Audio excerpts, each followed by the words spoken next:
sidang ke-7 Basuki Cahayapurnama atau Ahok. Ini adalah kondisi terkini di sana saat ini. Sudah ada pengunjung yang memasuki ruangan dan ini berasal dari dua kubu, begitu, kubu yang mendukung Basuki Cahayapurnama dan juga kubu yang kontra Basuki Cahayapurnama, dan rombongan kuasa hukum dan jaksa penuntut umum juga sudah memasuki ruangan ini. Kita akan menunggu majelis hakim dan juga terdakwa untuk memasuki ruangan, dan sebagaimana telah disampaikan bahwa untuk kapasitas ruangan ini hanya sekitar 80 sampai dengan 120 orang saja yang dapat memasuki ruangan ini, namun untuk persidangan dibatasi 80 orang, dan 80 orang ini harus memiliki ID card dan juga tanda-tanda pengenalan yang sebelumnya sudah dikonfirmasi oleh pihak pengadilan dan juga pihak keamanan. Dan proses untuk dapat mengikuti jalannya sidang ini pun juga melalui berbagai macam mekanisme dan skema, termasuk juga pemeriksaan dari ring ke ring, dari ring terluar dan juga hingga ring terdalam di dalam auditorium ini. Dan untuk sementara itu nanti media juga dibatasi begitu untuk dapat melaporkan secara live atau siaran langsung. Hanya beberapa media yang nanti akan diperkenankan untuk memasuki ruang sidang dan juga merekam jalannya sidang, sekaligus juga nanti disediakan audio speaker untuk rekan-rekan media lain yang ada di luar auditorium ini, dan sidang berlangsung secara tertutup.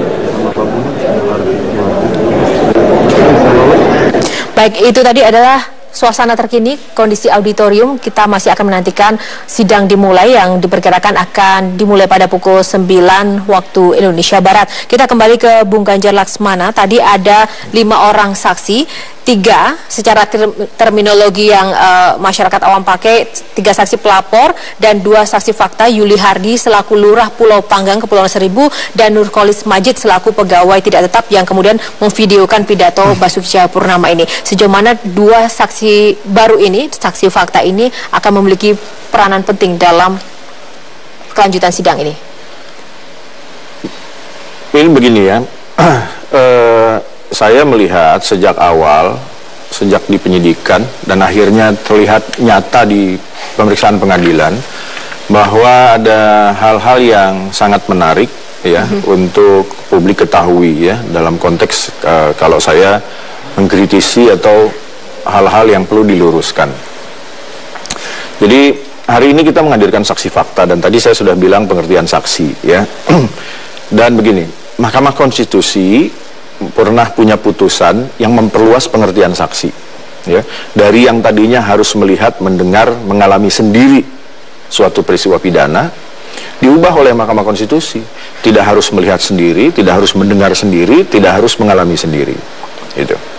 Jadi dari mana dia boleh kata orang? Jadi dia boleh mendengar dari yang lain, dia boleh mengalami peristiwa lain.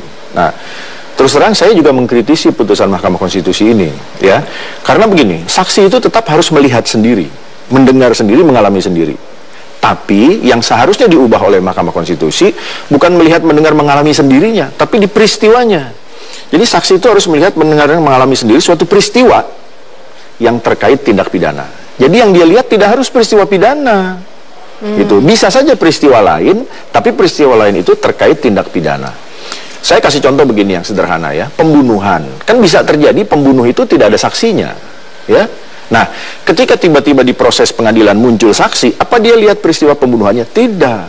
Dia melihat ada orang membuang pisau.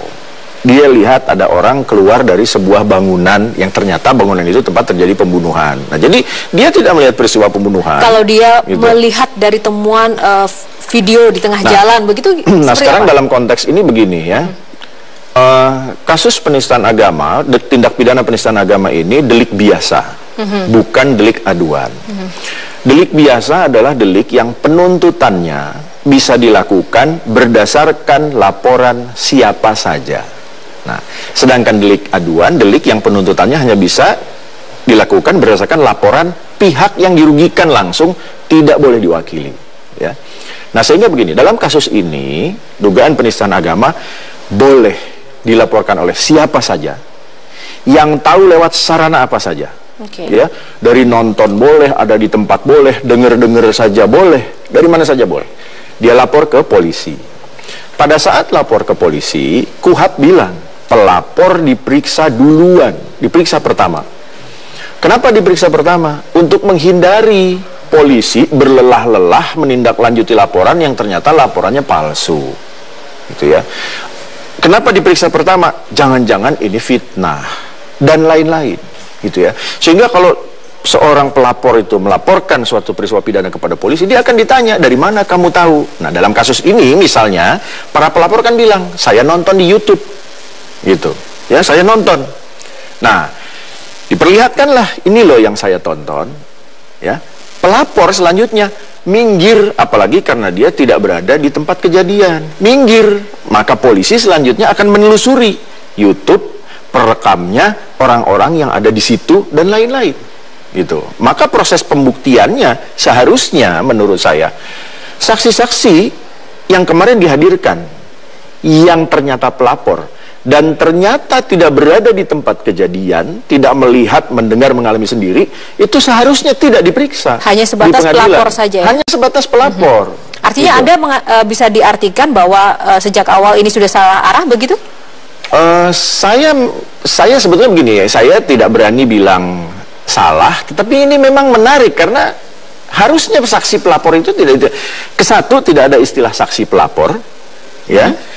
Kedua, kalaupun ada orang yang menjadi pelapor, tetapi dia tidak memenuhi syarat sebagai saksi karena tidak melihat, mendengar, mengalami sendiri, ia tidak perlu diperiksa di pengadilan, gitu. Karena di pengadilan itu mau dicari kebenaran sebuah peristiwa. Benarkah ada seorang yang namanya Ahok ngomong di Pulau Seribu tanggal sekian bla bla bla bla, gitu. Nah, maka di proses pengadilan itu seharusnya yang jadi saksi, prosesnya begini.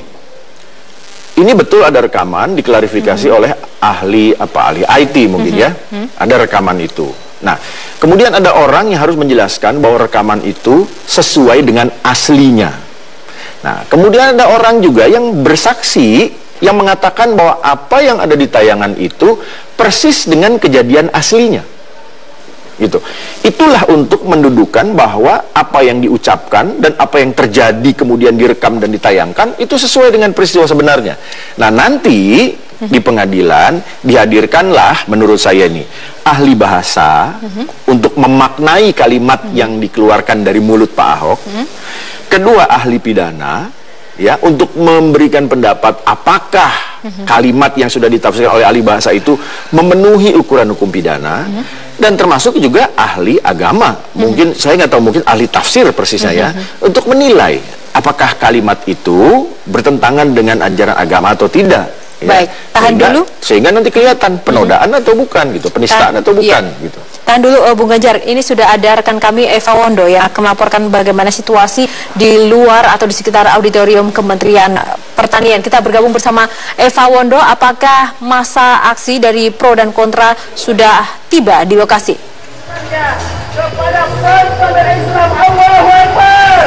Yohana, masa kedua kubu yaitu masa pro dan juga kontra Ahok sudah tiba di depan gedung Kementerian Pertanian di kawasan Jakarta Selatan. Bahkan sejak pukul 6 pagi tadi ini masa sudah bergerak ke depan gedung Kementerian Pertanian di kawasan Jakarta Selatan, dan hingga saat ini kedua kelompok massa ini masih terus menyampaikan aspirasi atau orasi-orasinya. Bisa kami gambarkan, Yohana, saat ini posisi kedua kubu ini dipisahkan dengan adanya kawat berduri. Untuk kelompok pro Ahok ini berada di sisi sebelah kiri gedung Kementerian Pertanian, sementara untuk kelompok kontra Ahok berada di sisi sebelah kanan gedung Kementerian Pertanian. Hingga saat ini mereka masih terus menyampaikan orasi-orasinya. Mengutip apa yang disampaikan oleh kedua kelompok ini dalam orasinya, agar Basuki Cahayapurnama atau Ahok dibebaskan dari segala dakwaan. Sementara untuk kelompok kontra Ahok meminta agar Ahok segera dihukum. Namun meskipun penyampaian aspirasi atau orasi mereka bertentangan antara dua kelompok ini, namun penyampaian aspirasi sejauh ini berjalan dengan tertib, aman, dan juga kondusif. Sementara itu, Yohana, untuk pengamanan hingga saat ini masih bersiaga sejumlah personel kepolisian di depan gedung Kementerian Pertanian. Bahkan informasi yang kami dapatkan dari Kabid Humas Polda Metro Jaya Kombes Pol Argo Yono menyatakan sistem pengamanan atau mekanisme pengamanan ini masih sama seperti sidang sebelumnya, yaitu ada 4 trip ring pertama adalah di dalam ruang sidang, ring kedua adalah di sekitar gedung Kementerian Pertanian, kemudian ring ketiga adalah area atau jalan di depan gedung Kementerian Pertanian, dan ring keempat adalah jalan menuju gedung Kementerian Pertanian. Dan pihak kepolisian dalam hal ini adalah Polda Metro Jaya memastikan pengamanan atau personil pengamanan ini siap mengamankan jalannya sidang ke-7 Gubernur aktif DKI Jakarta Basuki Cahayapurnama. Sementara itu tadi Kabid Humas Polda Metro Jaya, Kombes Pol Argo Yono juga menyampaikan atau menghimbau kepada para massa ini agar dapat membubarkan diri maksimal adalah pukul 18 waktu Indonesia Barat sesuai Undang-Undang Nomor 9 Tahun 1998 tentang penyampaian pendapat di muka umum. Yohana. Baik, Eva Wondo, terima kasih untuk informasinya. Jadi masa dibatasi sampai dengan nanti pukul 18 waktu Indonesia Barat, dan kita masih akan menunggu nanti update jalannya sidang dari sana. Terima kasih Eva Wondo. Pemirsa, Polda Metro Jaya melakukan sejumlah rekayasa arus lalu lintas di sekitar gedung Kementerian Pertanian Jakarta Selatan. Pengalihan arus lalu lintas ini akan berlaku saat masa pro dan kontra Ahok mulai berdatangan dalam sidang ke-7 kasus penodaan agama. Arus lalu lintas dari arah Jagakarsa menuju pintu masuk Kementerian Pertanian akan diteruskan menuju Trakindo dan dibelokkan ke kanan menuju Mangga Besar. Sedangkan arus lalu lintas dari Mangga Besar menuju Ragunan akan dialihkan belok kiri menuju Jagakarsa. Ya, arus lalu lintas yang datang dari arah Trakindo menuju Kementerian Pertanian tujuan Ragunan akan diluruskan ke Jagakarsa. Sementara arus lalu lintas dari Jalan RM Harsono atau pintu utama Ragunan hingga gedung Kementerian Pertanian nantinya akan dibelokkan ke kiri menuju Trakindo. Sidang ke-7 dengan terdakwa Basuki Cahayapurnama atau Ahok untuk kasus dugaan penistaan atau penodaan agama. Masih bersama Bung Ganjar Laksmana. Bung Ganjar, dari 3 saksi yang dihadirkan, 3 dari 5 saksi yang dihadirkan, 3 ini adalah yang kemarin tidak datang pada pengadilan atau sidang sebelumnya. Dan salah satu diantaranya adalah Ibnu Baskoro. Ini sudah ketiga kalinya diundang. Jika tidak datang kembali akan dilakukan pemanggilan paksa. Menurut Anda, kuasa hukum Ahok tadi mengatakan jika kemudian saksi ini tidak datang lagi, ada upaya hukum yang akan dilakukan dengan mendorong pengadilan untuk membatalkan sidang. Apakah itu dimungkinkan? Begini ya, menurut saya dalam konteks ada saksi yang sudah dipanggil sampai ketiga kalinya hari ini ya, menurut saya kalau dari pihak Ahok atau kuasa hukumnya tidak perlu melakukan tindakan apapun. Karena ini kan saksi yang dihadirkan oleh jaksa penuntut umum. Jadi yang berkepentingan itu jaksa penuntut umum. Gitu. Dan di sisi lain begini, kalau memang saksi ini penting dihadirkan dalam rangka pembuktian, jaksa penuntut umum akan berusaha semaksimal mungkin termasuk menghadirkan paksa. Oke, Bung Ganjar, ini kita lihat majelis hakim sudah memasuki ruang sidang dan sidang akan segera dimulai. Kita lihat bersama, ini adalah situasi terkini di dalam auditorium Kementerian Pertanian.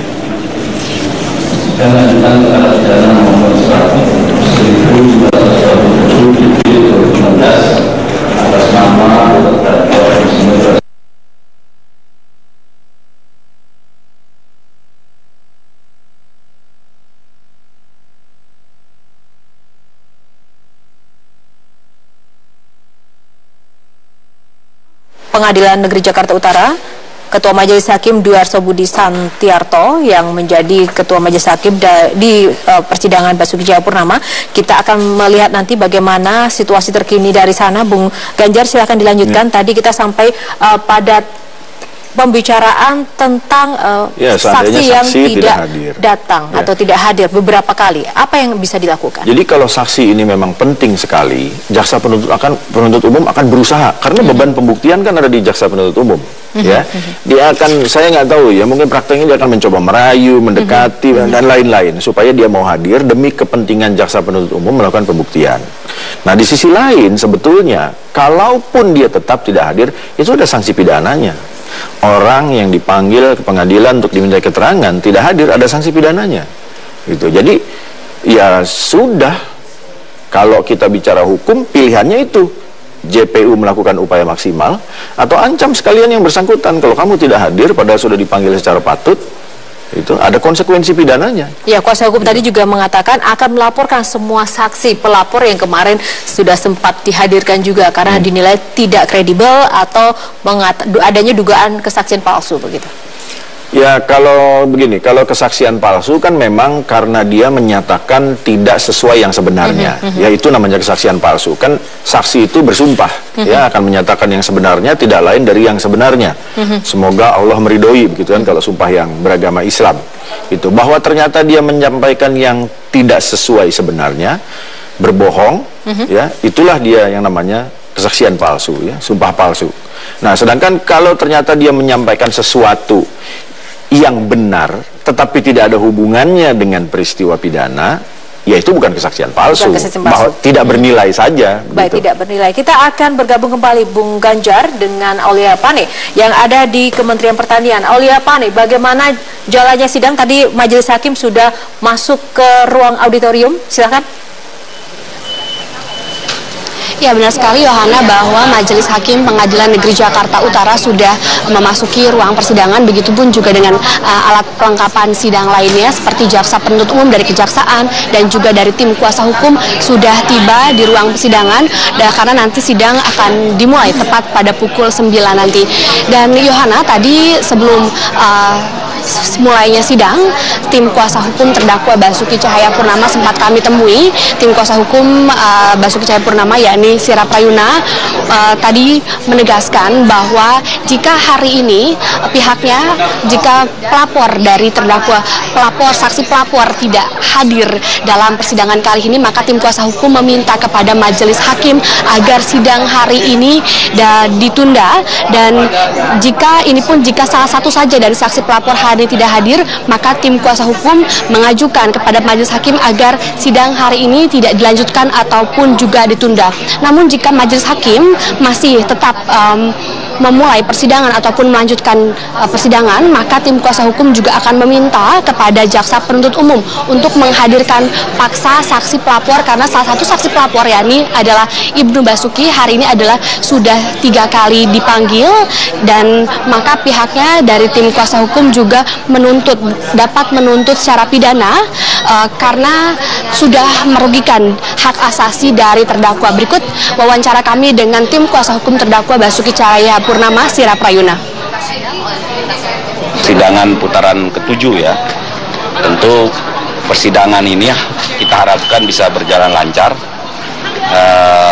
Kita harapkan saksi-saksi bisa hadir dan memberikan keterangan objektif, netral, imparsialitas, dan jangan sampai semangatnya adalah semangat hanya untuk melaporkan tanpa dapat memberikan keterangan yang baik di dalam persidangan. Untuk itu ada beberapa hal yang kami stressing di dalam persidangan pagi nanti. Pertama, kami ingin melihat apakah seluruh saksi 5 orang ini yang harusnya hadir pagi ini seharusnya bisa hadir, wajib hadir. Nah, yang kedua, kalau dia hadir semua, maka tentu persidangan ini akan dapat kita laksanakan dengan baik. Yang kedua, jika dia tidak hadir, tentu kami punya sikap. Sikap kami adalah berdasarkan undang-undang KUHP, di mana saksi pelapor wajib untuk memberikan keterangan di persidangan, karena lebih dulu dibanding dengan saksi lain. Kenapa? Karena jangan sampai warga masyarakat dalam hal ini hanya bisa melapor tetapi tidak dapat memberikan keterangan terhadap terangnya duduk perkara ini. Karena kalau presiden ini dibiarkan, maka orang dengan mudah melaporkan ini dan membuat orang menjadi duduk sebagai pesakitan, dalam hal ini sebagai terdakwa di persidangan. Untuk itu, kami telah bersepakat seluruh tim penasihat hukum, jika salah seorang saja tidak hadir di dalam saksi pelapor ini, maka kami minta Majelis Hakim persidangan untuk tidak dilanjutkan. Kedua, nanti kami juga, kalau seandainya dia juga majelis hakim berpandangan yang berbeda dengan kami, tentu pandangan ini akan kami minta untuk dicatat di berita acara pemeriksaan. Tetapi yang paling utama, menjadi prioritas utama kami adalah saksi pelapor ini harus selesai diperiksa. Tidak boleh saksi fakta yang ada di Kepulauan Seribu, terutama pada Yuliardi dan salah seorang lainnya. Nah, itu yang ingin kami stressing. Kalau semuanya hadir, tentu ada beberapa hal catatan kami. Pertama, terkait dengan imam, bahwa keterangannya itu dari laporan polisi. Ya, Yohana, sampai saat ini kami masih menantikan jalannya persidangan. Sama seperti sidang-sidang sebelumnya, kami memang tidak bisa masuk untuk menyiarkan secara langsung terkait dengan sidang penodaan agama ini dikarenakan sejumlah alasan yang pernah disampaikan oleh majelis hakim. Di antaranya adalah untuk menjaga, karena ini sudah memasuki sidang pemeriksaan dan juga menggali sejumlah fakta dari sejumlah saksi yang dihadirkan oleh jaksa penuntut umum. 7 orang saksi, maksud kami 5 orang saksi rencananya akan dihadirkan dalam persidangan kali ini. 2 diantaranya adalah saksi pelapor, 3 diantaranya dan juga 3 lainnya adalah saksi pelapor dan 2 diantaranya adalah saksi fakta. Saksi pelapor yakni yang akan diperiksa jika hadir yakni adalah Muhammad Asroi Saputra, ini dari Padang Sidempuan Sumatera Utara, dan juga Ibnu Baskoro serta Iman Sudirman. Ibnu Baskoro ini sudah 3 kali pemanggilan untuk sidang terdakwa Basuki Cahayapurnama sebagai saksi pelapor, sedangkan 2 lainnya Muhammad Asroi dan juga Iman Sudirman ini merupakan pemanggilan kedua. Dan juga rencananya 2 saksi fakta yang juga akan dihadirkan oleh jaksa penuntut umum dari kejaksaan, ini kami masih nantikan, yakni adalah Yuli Hardi yang merupakan Lurah Pulau Panggang, maksud kami dari Kepulauan Seribu, dan juga Nurholis Majid yang merupakan pegawai tidak tetap dari Pemprov DKI Jakarta yang sedang BKO di Dinas Komunikasi dan Kehumasan. Nurholis ini merupakan juru kamera yang merekam kejadian saat terdakwa Basuki Cahayapurnama pidato pada tanggal 26 September lalu di Pulau Pramuka.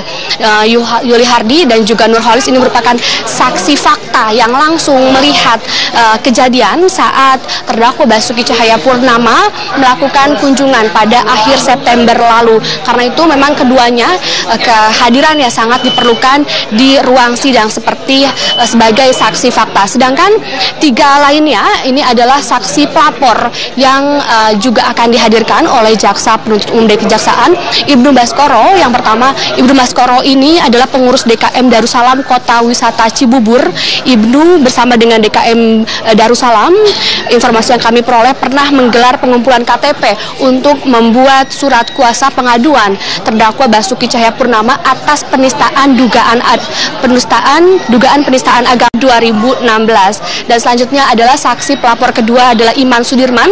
Ini adalah kali kedua Iman Sudirman dipanggil karena dalam persidangan sebelumnya Iman Sudirman juga tidak hadir. Iman Sudirman ini menjabat sebagai Ketua HMI Cabang Palu. Iman membuat laporan polisi di Polda Sulawesi Tengah terkait dengan dugaan penistaan agama yang diduga dilakukan oleh terdakwa. Iman Sudirman melaporkan terdakwa Ahok ini pada tanggal 9 Oktober 2016 setelah melihat video yang beredar di media sosial. Selanjutnya adalah saksi pelapor ketiga, yakni adalah Muhammad Asroi Saputra yang juga dijadwalkan akan dipanggil hari ini, dan ini juga merupakan pemanggilan yang kedua. Asroi ini melaporkan terdakwa pada tanggal 21 Oktober 2016.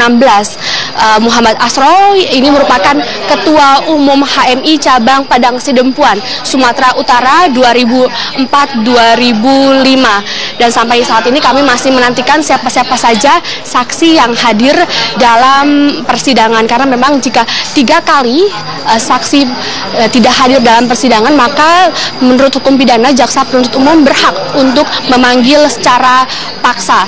Dan tim kuasa hukum juga tadi menegaskan akan mempidana ataupun melaporkan terkait dengan saksi-saksi yang pelapor yang tidak hadir karena dianggap sudah merugikan terdakwa Basuki Cahayapurnama.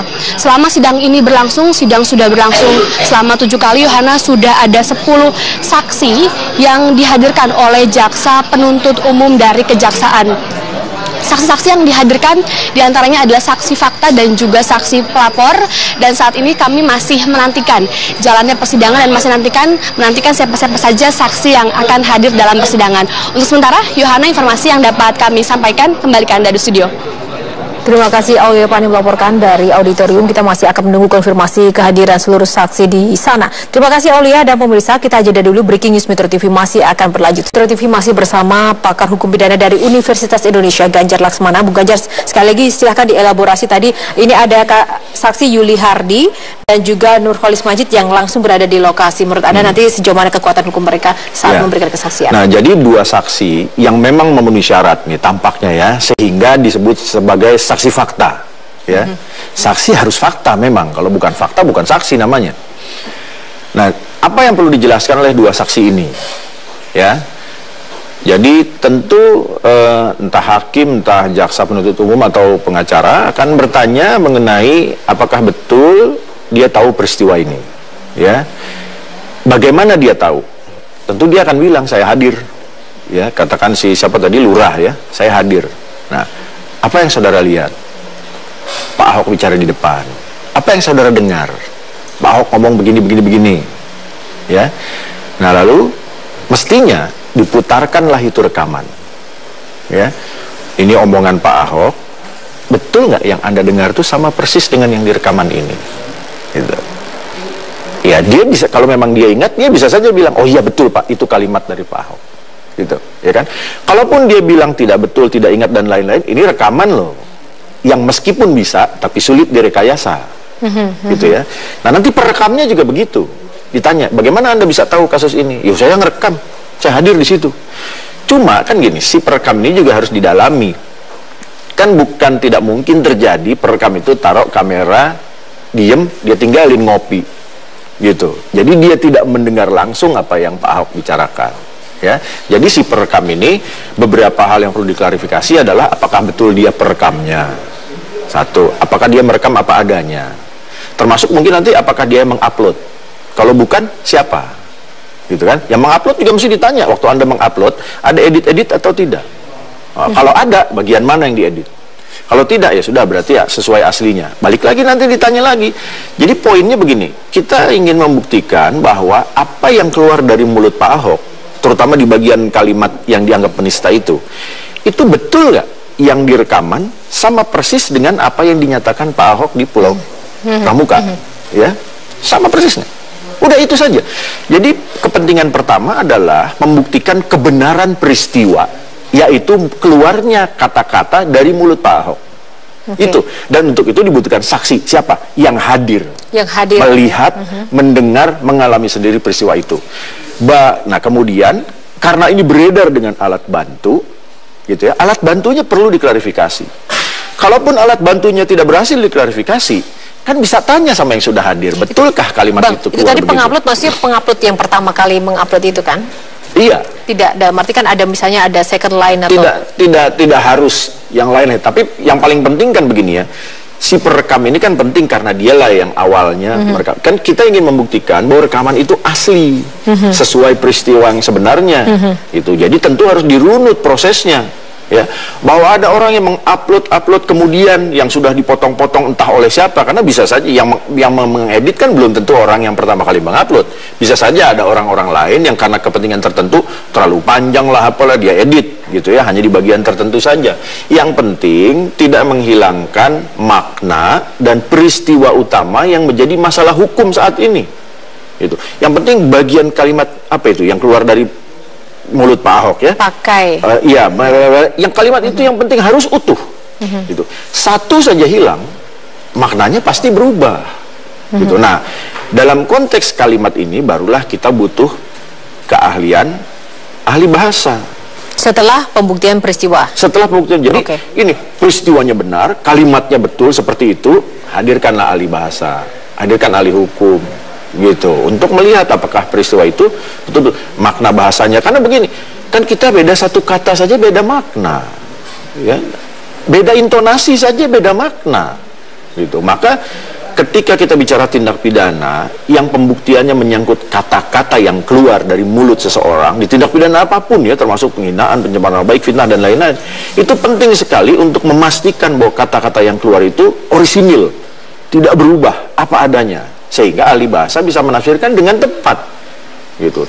Kalau intonasi kan susah, kita berubah intonasi saja bisa berubah makna. Berarti pertarungan fakta yang sesungguhnya dari antara kuasa hukum dan juga JPU setelah sama-sama kemudian ada pembuktian peristiwa, kemudian yang menjadi kekuatan hukum yang menguatkan dari sisi ahli tadi. Dari para ahli, gitu. Jadi pastikan bahwa peristiwa ini benar ada, bahwa kalimat itu orisinil, gunakan ahli, gitu. Sehingga kalau saya menilai begini ya, ketika hari ini mulai hadir orang yang betul-betul memenuhi syarat sebagai saksi, ya proses pengadilan baru mulai hari ini sebetulnya. Baru mulai hari ini. Sidang ke-7 ini, iya. Jadi yang kemarin-kemarin itu, ya saya nggak tahu, pendahuluan, mungkin hiburan, pembukaan, gitu ya. Jadi kalau kita bicara pembuktian, inilah ketika ada saksi yang betul-betul memenuhi syarat sebagai saksi, gitu. Nah, dan begini ya, ini kebetulan saya lihat langsung di pasal 160 ayat 1 huruf B, dinyatakan yang pertama-tama didengar keterangannya adalah korban yang menjadi saksi. Korban yang menjadi saksi, nggak juga disebut saksi korban. Nah, permasalahannya di kasus ini ada korban nggak? Gitu. Dalam hukum pidana, suatu tindak pidana itu tidak wajib ada korban. Tidak wajib ada korban. Tidak wajib ada korban. Ya, ada tindak pidana tanpa korban, victimless crime. Ya. Ya, kalau ada korban, korbanlah yang harus dihadirkan pertama, karena dialah yang paling sungguh-sungguh mengalami sendiri peristiwa pidana. Dalam kasus ini menurut Anda? Gitu. Dalam kasus ini menurut saya tidak ada korban. Tidak ada korban? Tidak ada korban. Dan begini, pasal penistaan agama itu delik formil, ya, yaitu tindak pidana yang sudah sempurna ketika perbuatan yang dilarang sudah dilakukan. Sudah sempurna. Bukan delik material yang butuh akibat. Ya, sehingga kalau kita lihat pasal penistaan agama, saya persingkat begini. Ada yang tersinggung dengan ucapan Ahok, tidak otomatis membuktikan bahwa penistaan agama itu ada. Sebaliknya, meski tidak ada yang tersinggung dengan ucapan Pak Ahok, bisa saja terjadi penistaan agama itu sudah sempurna. Gitu. Jadi di pasal 156 ini tidak perlu ada orang yang tersinggung atau tidak tersinggung, karena yang dilarang menista agama. Bahwa menista itu ada orang sakit hati, ada orang meninggal, itu secara hukum tidak penting. Yang harus dibuktikan apakah kalimat yang keluar dari mulut Ahok adalah kata-kata yang menista agama. Nah, kalau kita bicara pasal penistaan agama, ini lebih menarik lagi, gitu. Di pasal 156, utamanya huruf A disebut penistaan agama bla bla bla dan seterusnya. Apa sih penistaan agama itu? Ya.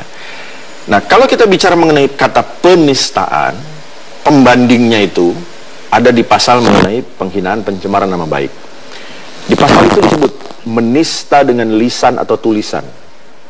Ya. Sehingga begini, yang namanya penghinaan, pencemaran nama baik, fitnah, itu hanya bisa terjadi lewat lisan atau tulisan saja. Gitu. Nah, pasal penistaan agama tidak menyebut penistaan dengan lisan maupun tulisan. Artinya penistaan agama bisa terjadi bukan cuma lewat lisan dan tulisan, tapi juga lewat yang lain. Apa itu? Perilaku. Ya. Jadi kalau ada sikap tindak tanduk tertentu bisa dianggap penista agama, bisa terjadi, tidak harus lewat lisan atau tulisan, karena memang tidak dibatasi.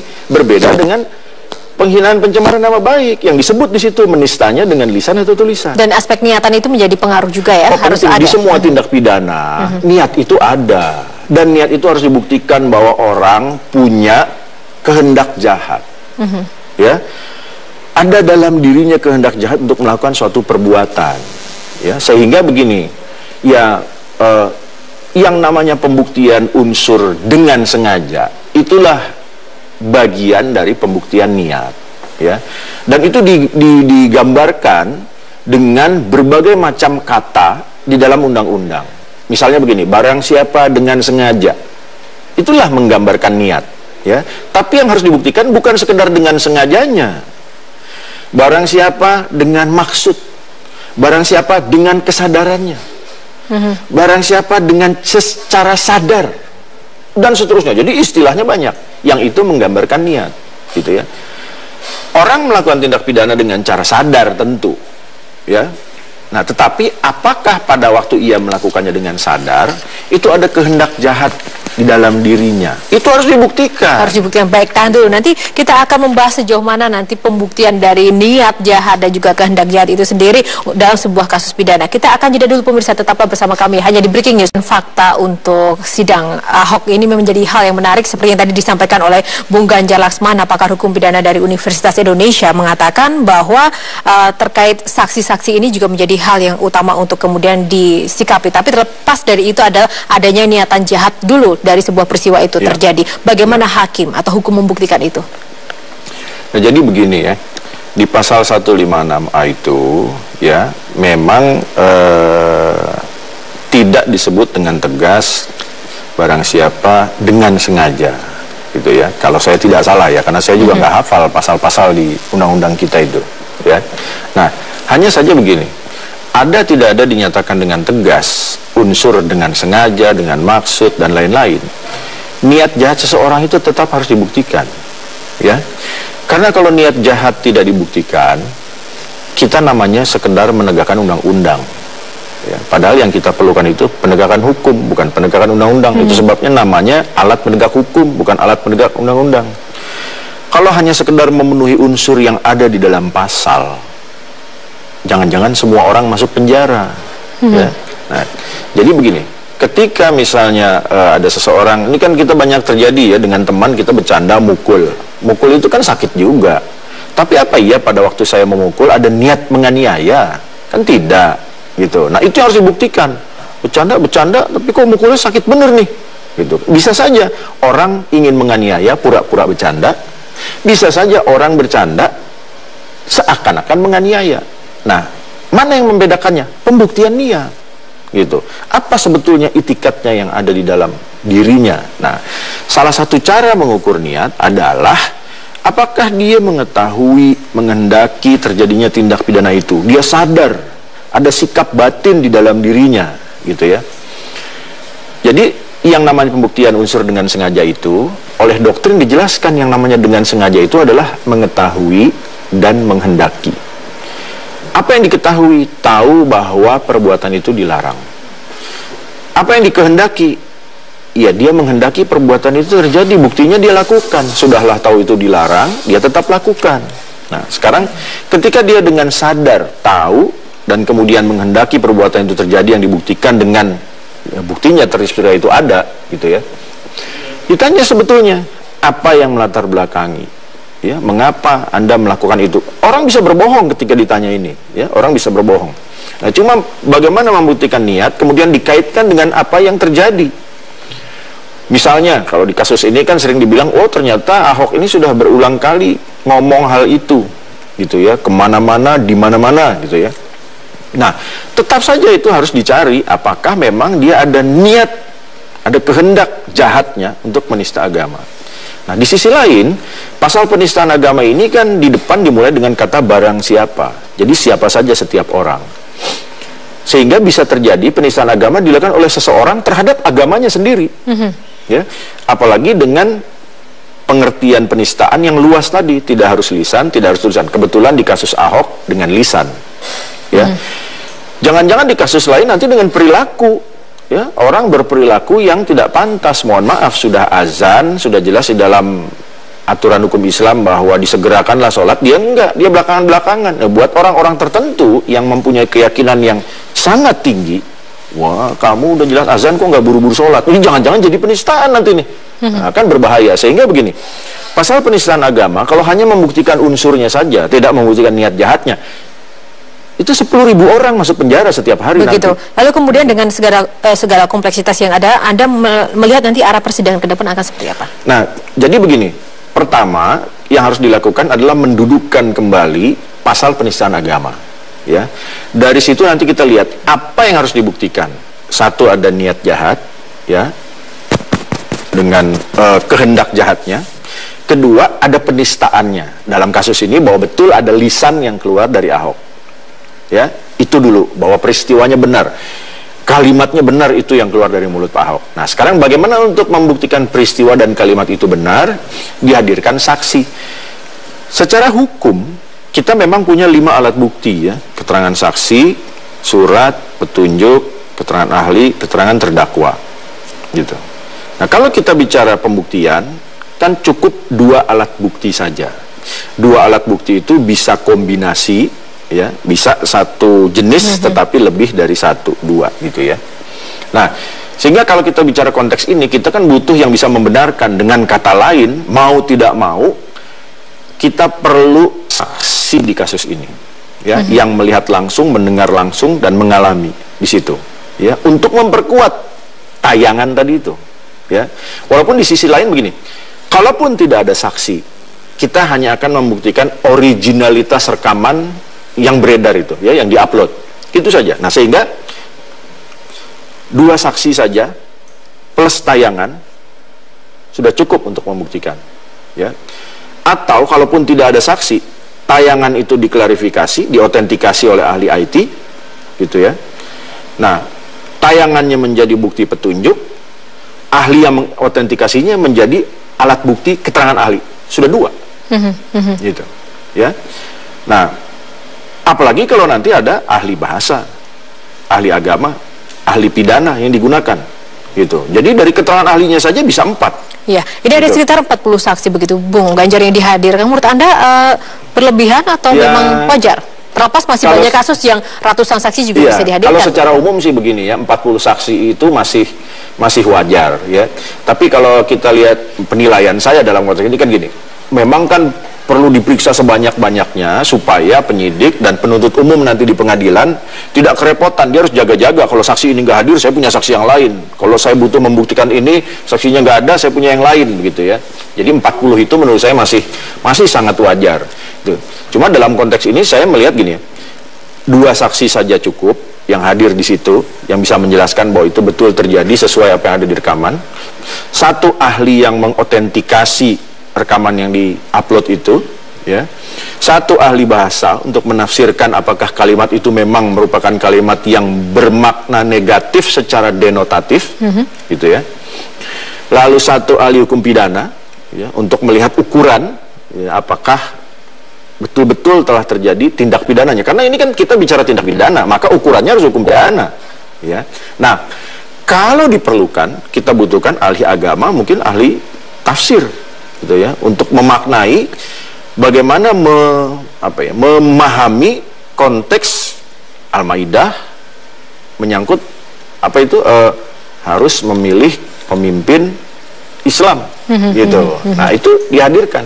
Nanti hakim menilai, ini kan hakim punya kebebasan, ya, apakah transaksi ini valid atau tidak, apakah si ahli valid atau tidak. Jadi paling tidak kita punya 2 saksi, 1 bukti petunjuk yaitu rekaman dan uploadnya yang sudah diidentifikasi, 4 ahli yang dihadirkan, gitu, plus keterangan terdakwa nanti.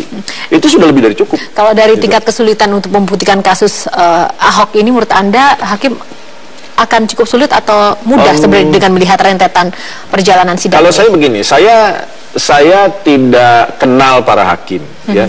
Tapi pada waktu hakim-hakim ini ditunjuk, kan kurikulum vitae-nya beredar di publik, ya. Sehingga saya sih pribadi menganggap ini hakim-hakim yang cukup kredibel, gitu ya.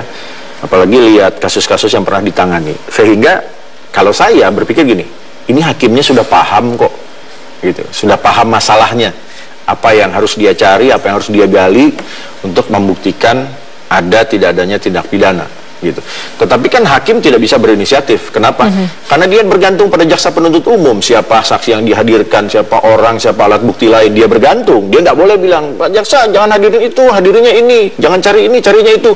Dia nggak bisa, karena pembawa masalah ini ke pengadilan adalah jaksa penuntut umum berdasarkan berkas polisi, gitu. Jadi hakim menilai saja, dan karena hakim memang harus independen, tidak boleh buru-buru menganggap salah dan tidak boleh buru-buru menganggap benar, terdakwa, ya dia saksikan saja bagaimana penuntut umum membuktikan, bagaimana terdakwa dan pengacaranya mencoba mematahkan pembuktian penuntut umum.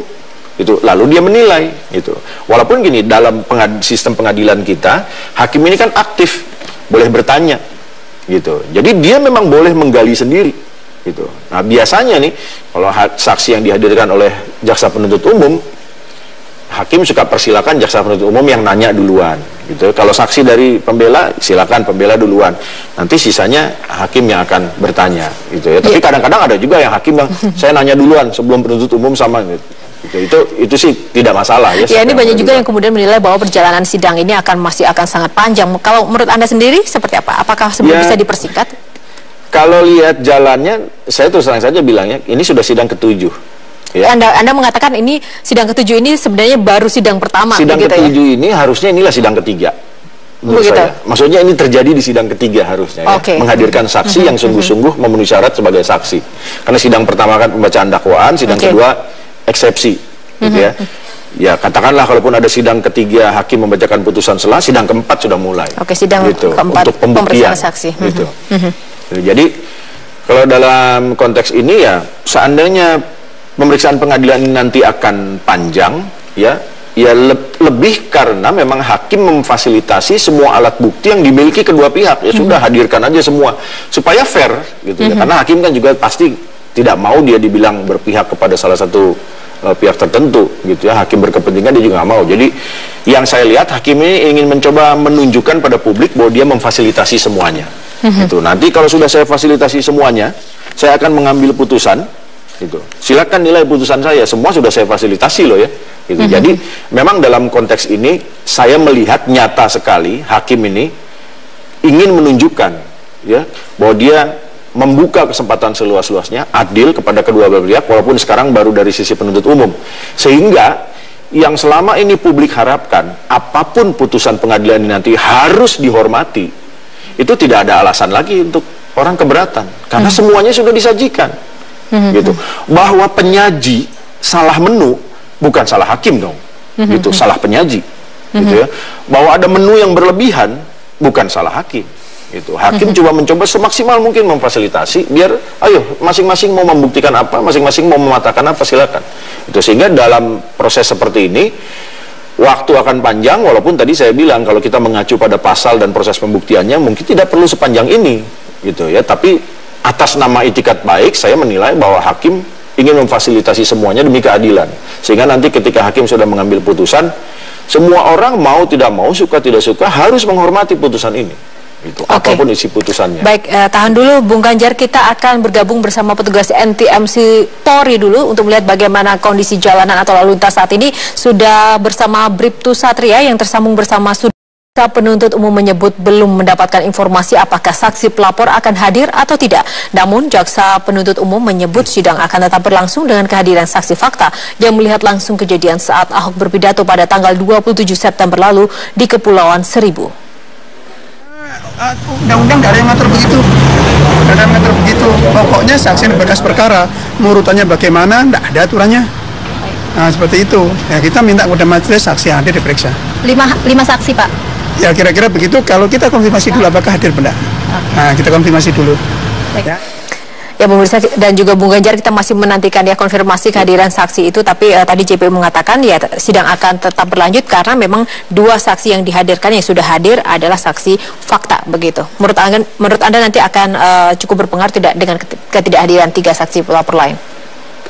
Kalau lihat informasi ya bahwa 3 saksi lain itu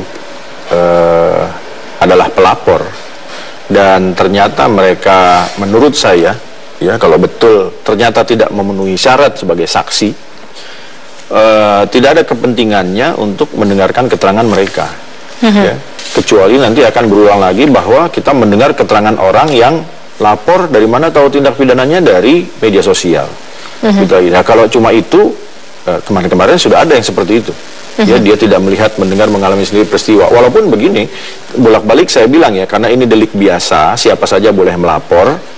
Ya, tidak harus saksi, tidak harus orang yang melihat langsung, mendengar langsung. Gitu. Nah, cuma kembali lagi karena dia tidak memenuhi syarat sebagai saksi, tidak ada kepentingannya memeriksa dia, meminta keterangan. Artinya jika ada beberapa saksi yang sudah dipanggil 2-3 kali tidak hadir, JPU tidak perlu repot-repot untuk memanggil paksa mereka juga begitu? Iya, apalagi begini, apalagi kalau ternyata memang dia cuma pelapor yang tidak memenuhi syarat sebagai saksi, gitu. Nah, jadi ya apa kepentingannya dia melapor, apalagi ada apa tadi ya, dari melapor di luar daerah ya, dari mana itu dia.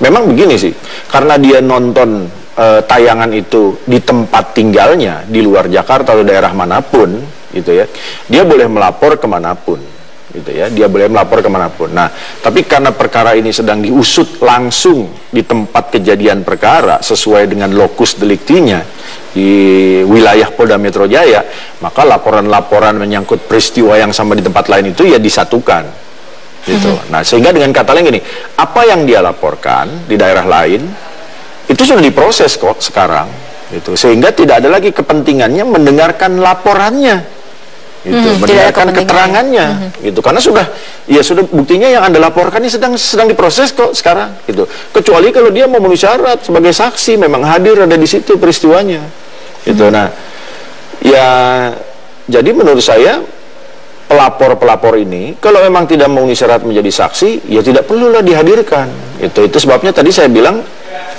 sidang ke-7 ini harusnya sidang ke-3 atau sidang ke-4 mulai proses pembuktian dengan menghadirkan saksi-saksi yang memang memenuhi syarat sebagai saksi.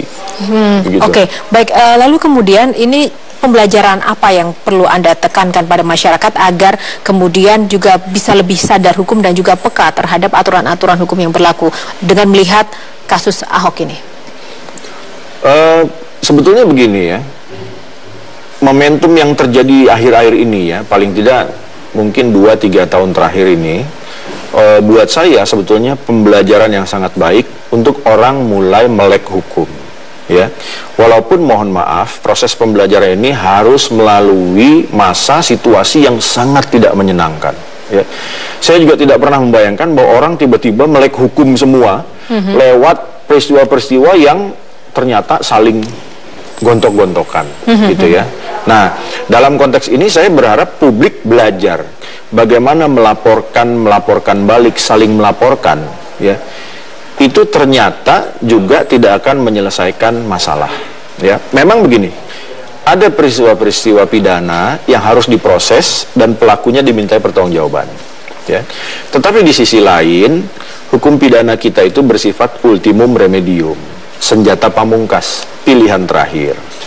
Jadi pesannya, hukum pidana sendiri sudah tahu diri bahwa kalau ada cara lain yang bisa dilakukan untuk mencapai tujuan hukum, yaitu menjaga tertib hukum, gunakan dulu cara lain. Jangan sedikit-sedikit menggunakan sarana hukum pidana. Kenapa? Karena hukum pidana hukum yang keras dan tidak menyenangkan. Bukan cuma sanksinya, tetapi juga prosesnya. Ya, orang jangankan jadi tersangka, terdakwa dan dihukum, jadi saksi saja dipanggil besok harus hadir di pengadilan, itu kan tidur tak nyenyak, makan tak nikmat. Begitu, itu ciri-ciri orang normal gitu.